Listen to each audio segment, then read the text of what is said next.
स्वराज मराठीमध्ये आपलं स्वागत आहे. सर्वसामान्यांचा आवाज, निर्भीड, बेधडक, स्वराज मराठी. सांगली महापालिकेतील उपायुक्त वैभव विजय साबळे वय 31 राहणार फ्लॅट क्रमांक 403 ग्रीन एकर्स धामणी रस्ता मूळ राहणार सातारा यांच्यावर लाच मागण्याचा गंभीर आरोप सिद्ध झाल्यानं लाचलुचपत प्रतिबंधक विभागानं सोमवारी त्याला रंगेहात अटक केली. ही कारवाई होताच महापालिका वर्तुळात एकच खळबळ उडाली आहे. तक्रारदार यांच्या कंपनीमार्फत उभारण्यात येणाऱ्या 24 मजली इमारतीच्या बांधकामासाठी आवश्यक असलेल्या परवान्यासाठी साबळे यांनी 10 लाख रुपयांची लाच मागितली होती. या प्रकरणी 17 फेब्रुवारी रोजी लाचलुचपत प्रतिबंधक विभागात तक्रार दाखल झाली होती. 25 फेब्रुवारी रोजी पडताळणी करण्यात आली.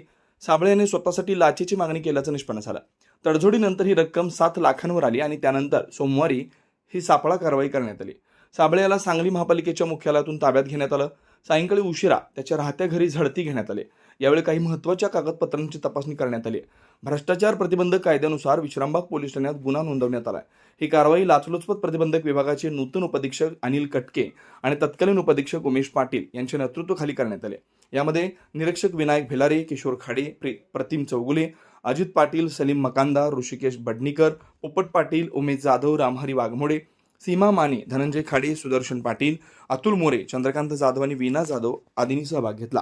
सांगली महापालिकेतील अधिकारी व पदाधिकाऱ्यांवर वारंवार भ्रष्टाचाराचे आरोप होत असतानाच ही कारवाई झाल्यामुळे नागरिकांच्या मध्ये तीव्र प्रतिक्रिया उमटल्या.